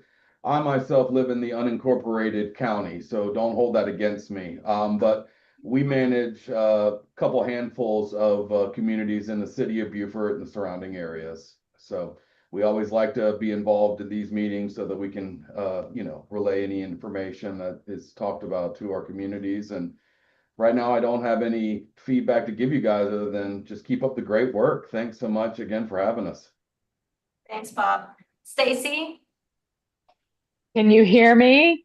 Yes, ma'am. Oh, wow. It took me a little while to kind of figure out exactly how to turn my volume on and get in here. Dan and Peggy, you go, and I really enjoyed what Dominion had to say because I did not know what they had to offer as far as communication. They have started their tree trimming on Green Street, and yeah, it definitely looks like a haircut. So I was very impressed with his presentation.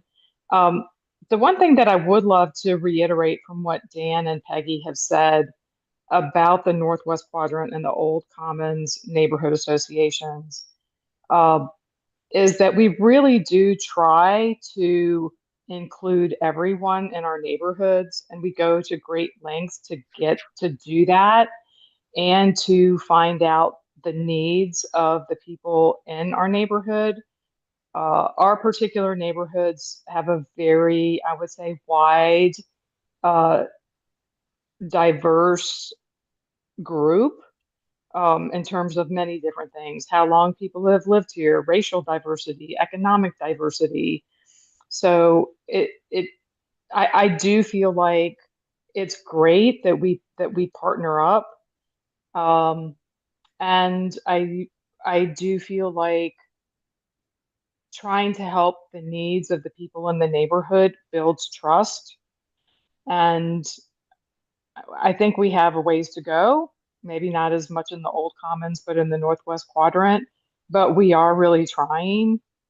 And then if there are things that are of importance, like the Duke Street project, people have like a whole neighborhood behind them, even though like that Duke Street project was basically like 2 or 3 blocks long.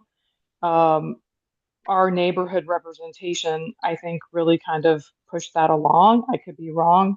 Y'all could veto me on that. The other thing, it's just really fun to know your neighbors, and the projects that we do, and it's a much more fun place to live when you know the people that you're living around. So anyway, Dan and Peggy, I'm sorry I couldn't be there. I had a work conflict, but I got on as soon as I could, and I really appreciate you guys being there. And yes, we would love to help any neighborhood that would like to learn about what we do. I'm happy to have it at my house. But if y'all just like can get in touch with us, we'd be happy to share best practices with anyone who wants to know what we do. Thank you, the end.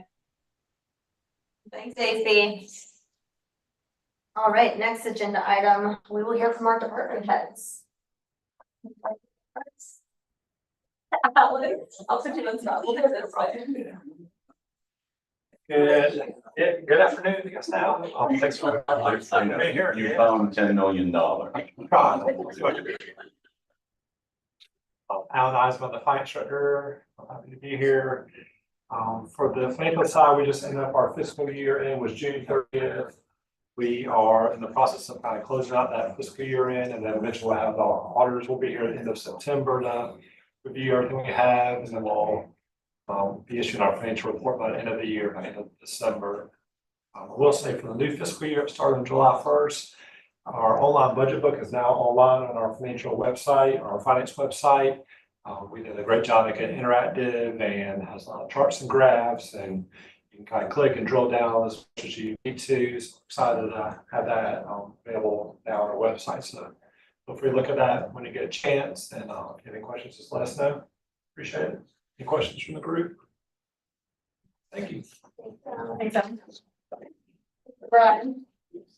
Brian Durrance, Public Works. I know you all saw the Brightly presentation, but I think it's important to also say that you can still call Public Works, and I can give you that phone number if you like. That way, if you want to report a tree down or a street light out or something like that, Brightly's not going to replace, being able to call Public Works and talking to someone and getting your concerns expressed that way. We'll still be, someone will still be there answering the phones, and we can turn it into a Brightly work order then, and then make sure it gets to the right department and that concern is addressed. Okay. Brian, what number do you want people to call? 843-525-7054. That's the Public Works main office line. Thank you. You're welcome. Any questions? Thank you. Good afternoon, everybody. I'm Ross with the fire department. Just want to remind everybody that it is hurricane season. We're right in the middle of it. Well, not in the middle, but in the beginning stages. So this is the time to prepare for it. You guys have generators, make sure they're serviced and ready to go. Flashlights, radios, charging blocks, whatever you think you may need. Maybe grab some water now, so you don't have to deal with the crowds at the grocery stores if it comes. I know people are upset about the trees with Dominion, but think about it this way: for hurricane season, it's already helping us. So that's just one less thing that Public Works has to worry about, the fire department has to worry about. He did mention that they'll grow back, as you guys have seen both of the pictures. So if you guys have any questions, make sure you have working smoke alarms. Please tell the people in your community we offer free smoke alarms. We'll come install it. We don't care how high the roof is or the ceiling is. We'll be there and we'll get them installed for you. Oh, Yes, ma'am. when I first moved into my house in 2015, you guys just happened to come through the neighborhood and came in the house, and they did put fire smoke detectors. How often should I have them? So we installed 10-year smoke alarms. So it's 2026. So Oh. put your address, will be there and install them. Yeah. I just didn't know if I should be checking. Nope. So the new smoke alarms are all a 10-year battery. You put them in once and you don't have to deal with them anymore. Many, okay. don't remember changing your So, batteries out yeah. of your 9 volts. But I mean, so now would be 10 years for me, Yep. so. Yep. So do I just call somebody? Yep. You can call our headquarters number and we'll get you my phone number's on the website, my email address. Cool. And we'll set up a good time for you and the truck over there. And I gotta tell you, there is nothing more exciting than seeing that truck pull up and all these buff guys. You're probably getting your head real big right now online, okay? I've said it before and I'll say it again, never change. Really good. We're gonna get an influx of calls today, I think. Yes. You got the headquarters number and your number? Yes, 843 525 7055. So we're gonna do a calendar. We do it with salt and smoke alarm. We thought we'd do the women in the point. Thank you, guys. Any other questions? All right. Thank you. Don't give Alan any ideas.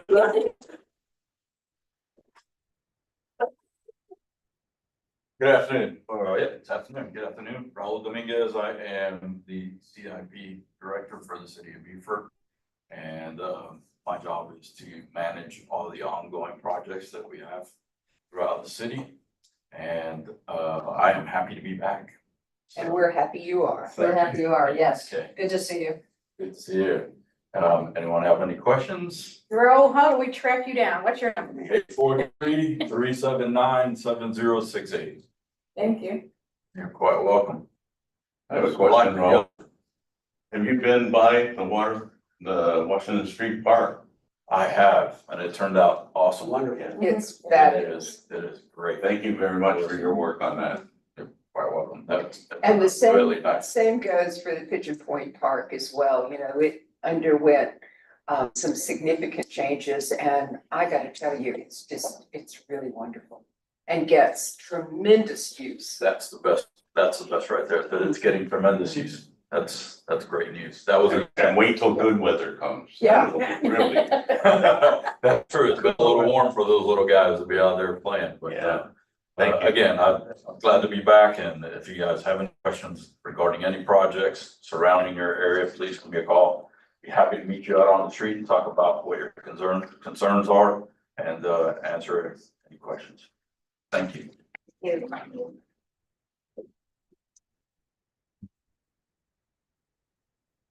Hi, good afternoon. I'm Master Sergeant Laura Evans with the City of Beaufort Police. Unfortunately, Chief Price had to step away for an emergency.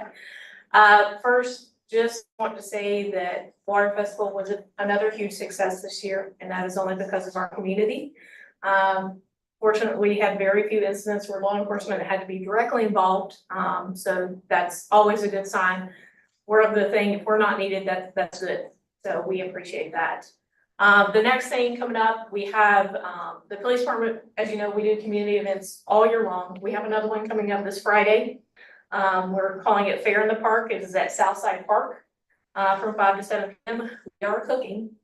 So if you don't want to make dinner, dinner's on us this Friday. Sounds good. So dinner's on us this Friday.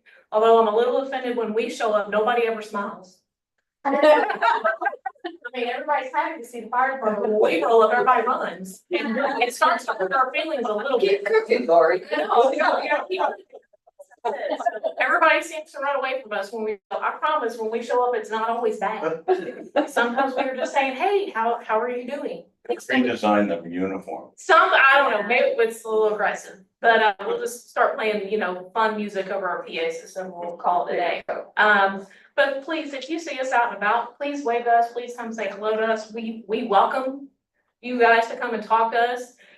Yes, it is 130 degrees outside and it's hotter and all of this, but we love talking with our community. There's a reason we wear this uniform, is because we're here to help.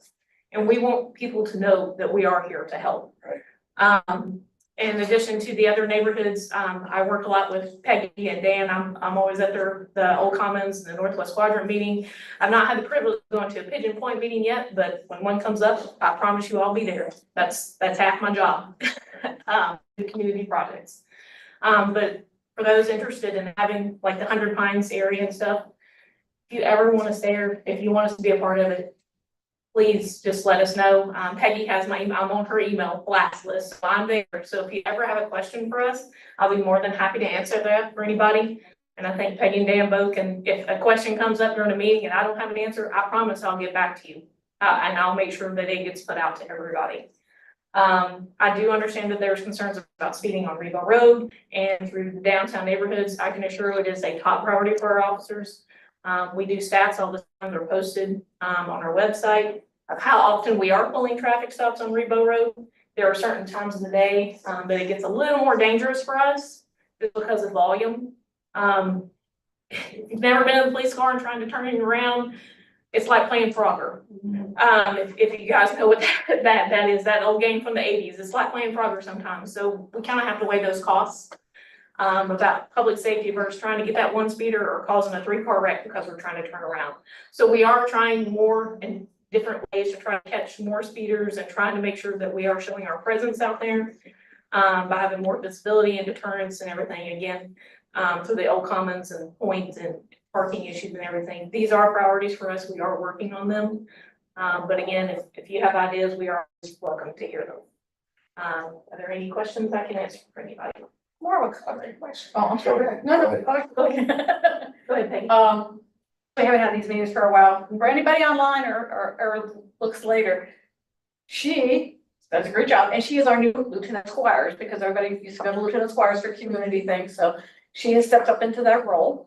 And can you tell me how to contact you? I can send your email at the phone. My email address is, it's just levans@thecityofbeaufort.org. My direct number is 843-322-8037. I'm pretty mobile throughout the day, but I promise you, I will return your call. I've done additional meetings, with the new community neighborhood out on Ladies Island. I've met with their HOA and their housing people. I also have a meeting come up with the Battery Point neighborhood. I'm available.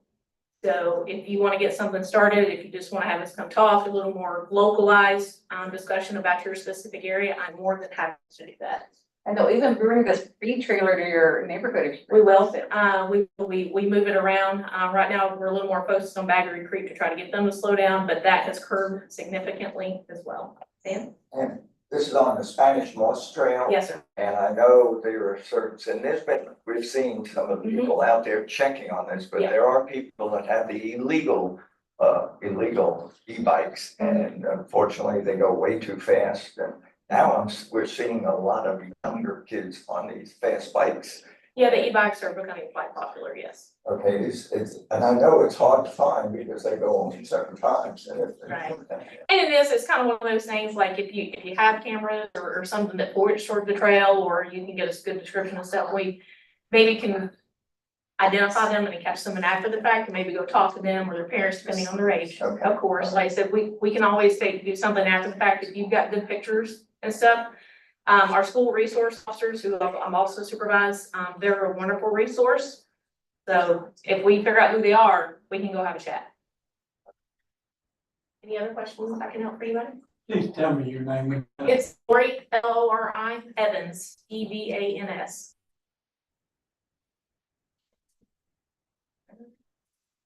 Thank you, guys. Eric? Okay, awesome. Everything is well. That was deer in the headlights. Yeah, no, I'm happy to talk.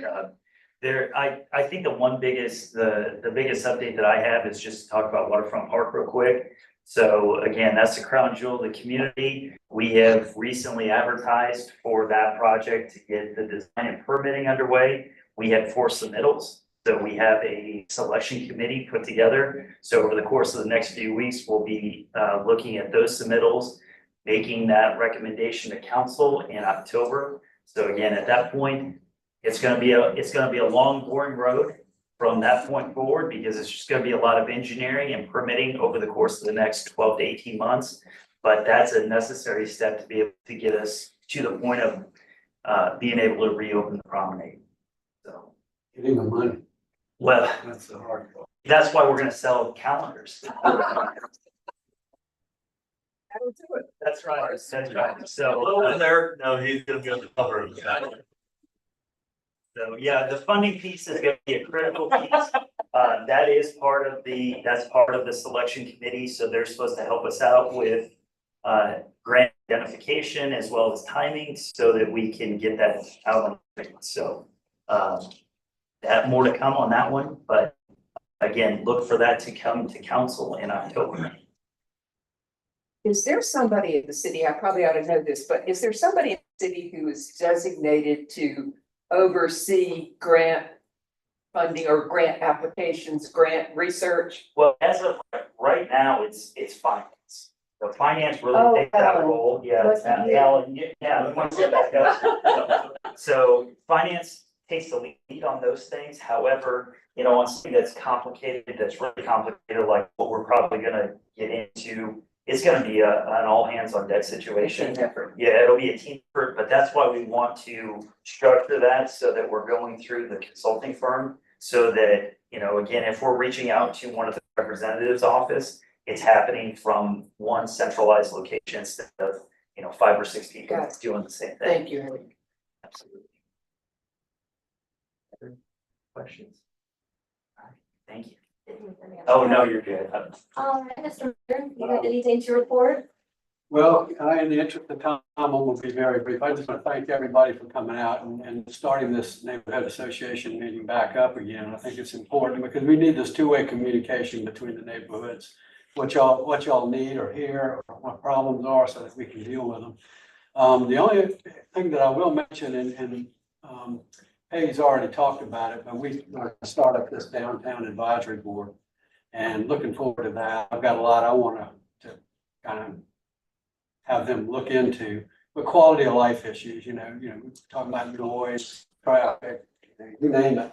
Those downtown, we have a core downtown, but we also have what I would call uptown, up there around Boundary Street and all that. So they got their work cut out for them, but they're supposed to help us, give us some information so that we can make policy decisions that affect our citizens. So that, thank you.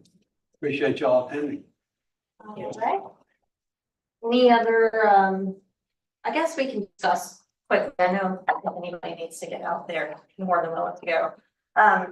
So the discussion of quarterly meetings, I know we kind of sat down for that and talked about, with them being quarterly, I would send you guys a monthly department head update or just kind of big things that are happening.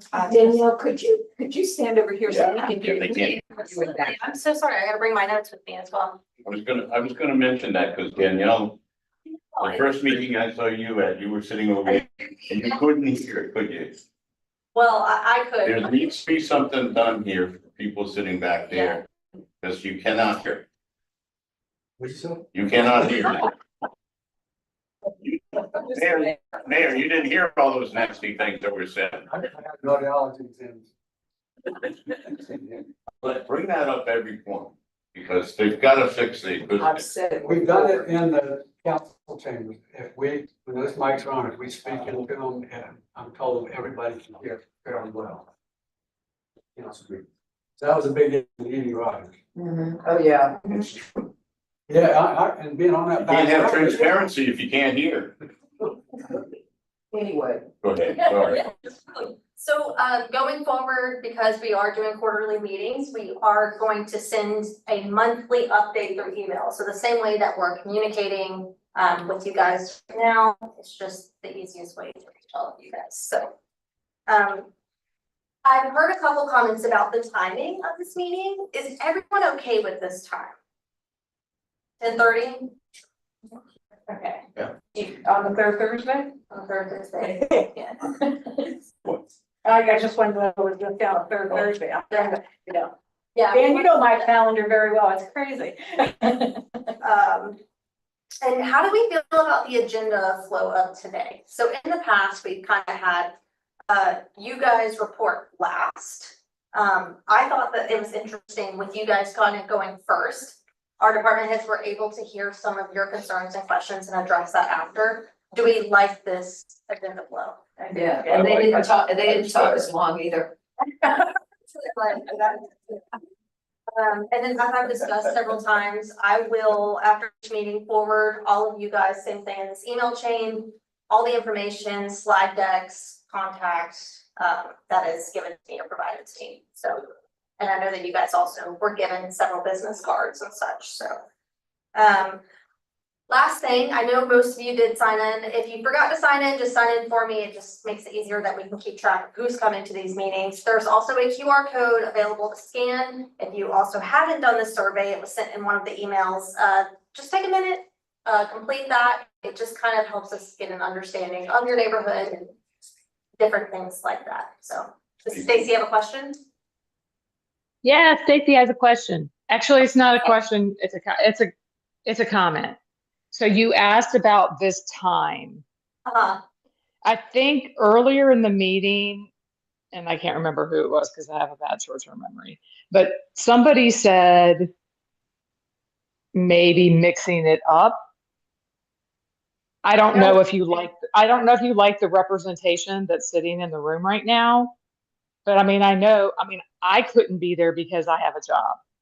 Right. So I did write that down. I'm doing quarterly 3 in the morning and 1 in the evening. Yeah, just so as long as it's mixed up, because those of us that are still working, this is a really hard time. I actually had something like switch, which is why I could even jump on the Zoom. But if we're working, this is a really not convenient time slot. So, but I know it is for a lot of people because a lot of people are retired. So, mixing it up, in my opinion, would be great as long as we have communication. For some reason, I had this meeting on my calendar at 11:30. I don't know why, but I got Peggy's email this morning, and so that's when I knew that to jump on like as soon as I could. I'm sure I had it wrong. I'm sure. I don't know how it got on there, but it was Peggy's email that enabled me to be able to be on here. So anyway, that's my comment. Thank you. And I really appreciate you doing this. Absolutely. And that's kind of the point too of the survey. It kind of gives me a better understanding of everybody's point of views on the time. Just because we do want to try to see what the majority is thinking and where we go from there. Danielle, the only thing, when we do the evening meeting, we can't do a third or fourth Thursday because you'll That's run when into it our runs meeting. into that one. So, Okay, so we'd have to discuss that as well. Okay. How are we gonna get the other neighborhoods involved? I mean, the only 6 neighborhoods were represented today. Yeah, I mean, that's something I kind of have a question about too. We are putting out our Beacon Fall Edition, so maybe we can put something in there that's gonna get delivered to every single resident's mailbox in the fall. Maybe just an option to say, hey, these meetings are available and we'd love to have, I guess, more diversity of the neighborhoods. Yeah, I was thinking a lot of these neighborhoods, the thing that Bill 2 showed here, they have HOAs. And somebody probably knows somebody in Cottage Farms. And so if somebody can make a call, do you have an HOA? Do you have secretary? Do you have something like that? And with a lot of these other areas too. So it might be just taking a little legwork to get them involved. Yeah. I mean, and a personal phone call or something is gonna be better than something that they may or may not see. See. Yeah. Perfect. Any other questions or comments? That's kind of the last thing is, general questions or comments. Yeah, this is good. Thank you. Thank you, Dan. Yes. Next meeting is November 19th, Thursday. At Meeting adjourned. At 10:30.